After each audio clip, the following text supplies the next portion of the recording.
अस्सलाम वालेकुम जी फ्रेंड्स। आज का जो हमारा टॉपिक है वो है इक्वेशन ऑफ स्टेट है। हम लोगों ने प्लाज्मा फिजिक्स की सीरीज़ को स्टार्ट किया हुआ है।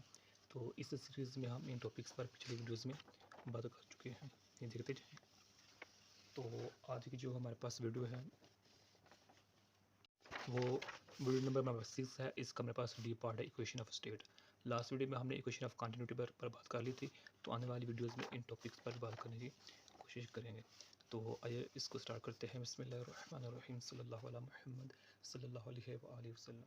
तो अब जो हमारे पास इक्वेशन ऑफ स्टेट है, ये हमारे पास प्रेशर, वॉल्यूम, टेम्परेचर, बेसिकली इन तीन पैरामीटर्स की जो वैल्यूज़ हैं उनको आपस में ये रिलेट करवाता है। कौन? Equation of state.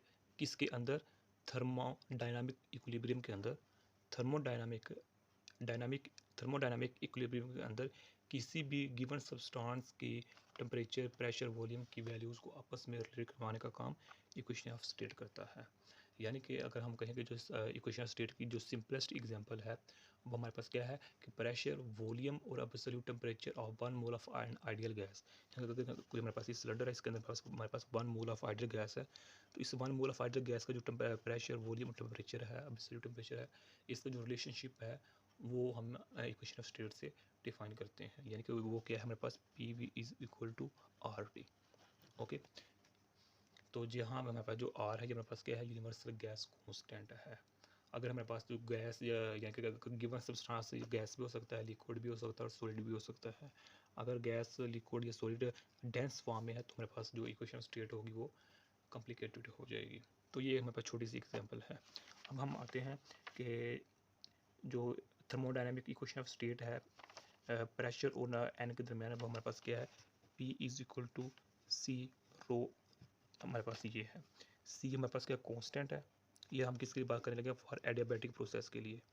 For adiabatic process के लिए हम बात करने लगे हैं। सी हमारे पास कांस्टेंट है, ये हमारे पास रो है और ये हमारे पास क्या है? ये हमारे पास रेशियो है C P over C V. Okay, जहाँ जो हमारे पास सी पी ग्रेटर है सी वी से। सी पी क्या है? ये हमारे पास specific heat at constant pressure है और सी वी क्या है? ये specific heat at constant volume है हमारे पास। ओके, और जो हमारे पास रो है, रो किसकी इक्वल है? हमारे पास एम एन है। एम हमारे पास क्या है? हमारे पास एम एन क्या है? मैस डेंसिटी है। ओके, तो जो हमारे पास एन क्या है? Number of particles per unit volume है। खैर, ये मेरे पास है। तो ये मेरे पास इक्वेशन है। इसको इक्वेशन को मैं इक्वेशन नंबर 1 का नाम दे देता हूँ। डन हो गया। अब इसका मैं ये ले लेता हूँ, इक्वेशन नंबर 1 का डिफरेंशिएट ले लेता हूँ। तो हमारे पास del P is equal to C और सॉरी मेरे पास रो -1 और ये मेरे पास बन जाएगी। तो इसको मैं मज़ीद इस तरह लिख सकता हूँ, रो मेरे पास है और 1 ओवर रो और, तो इसको मैं मज़ीद इस तरह लिख सकता हूँ, P is equal to P और रो ओवर रो। ये हमारे पास बन चुकी है equation of momentum. Equation of momentum मेरे पास ये इक्वेशन बन चुकी है। ओके, इस इक्वेशन को मैं इस तरह लिख सकता हूँ, del P over P is equal to del rho over rho. ये मेरे पास इक्वेशन नंबर 2 बन चुकी है। ओके, इक्वेशन नंबर 1 ये है, इक्वेशन नंबर मेरे पास 2 ये। अब नाउ हम एज वी नो डैट जो मेरे पास P V is equal to N R T है, जिस तरह मैं हमने ये एग्जांपल ली। ओके, तो यहाँ से जो मेरे पास पी वी है तो एन वैसे वैसे ही रहेगा, टी भी वैसे वैसे रहेगा। अब जो मेरे पास आर है, ओके, आर की जगह मैं लिख सकता हूँ एन ए के मैं लिख सकता हूँ। तो अब पी वैसे वैसे रहेगा, तो इसको मैं एन के टी लिख सकता हूँ। यहाँ कि जो मेरे पास ये एन और एन ए किसके इक्वल है? कैपिटल एन के इक्वल है हमारे पास।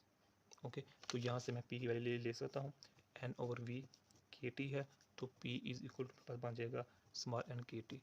तो ये मेरे पास पी की वैल्यू है। इस पी की वैल्यू को मैं पुट कर देता हूँ इक्वेशन नंबर 2 में। ये पी की वैल्यू मैं इधर पुट कर देता हूँ, तो ये मेरे पास बन जाएगा N K T is equal to rho over rho. तो हमारे पास del P is equal to N K T. Okay, rho ये मेरे पास ये बन जाएगी। तो अब जो मेरे पास ये है, रो की जगह मैं रो है, इसकी जगह मैं एन लिख सकता हूँ, लिहाजा डेल रो की जगह मैं डेल एन लिख सकता हूँ, लिहाजा इधर भी एन आ गया, तो इधर भी मेरे पास एन आ गया। ओके, अब मैं किस तरह लिख सकता हूँ? देखें ना जो मेरे पास रो है, जिस तरह हमने लिखा था ऊपर रो, ये किसकी इक्वल है? एम एन की इक्वल है। ओके, तो जो मैथ है वो तो कांस्टेंट ही रहेगा, मैथ तो हमारे पास सेम है। ओके, तो जो हमारे पास n है, n number of particle per unit volume, ये चेंजेबल है ना, तो लिहाजा सिर्फ मैं इस रो को n के इक्वल लिख सकता हूँ। ओके, तो यही काम हमने किया है, तो हमारे पास ये बन गई है del P is equal to N K T. Okay, rho del n over n हमारे पास ये बन चुका है। ओके, तो अब इस इक्वेशन को मैं इस तरह लिख सकता हूँ, del P is equal to ratio K T del N, यानी कि ये n इस n से कैंसिल हो जाएगा हमारे पास, तो मेरे पास ये बचेगी। ये किसके लिए है? फॉर एडियाबैटिक प्रोसेस के लिए है।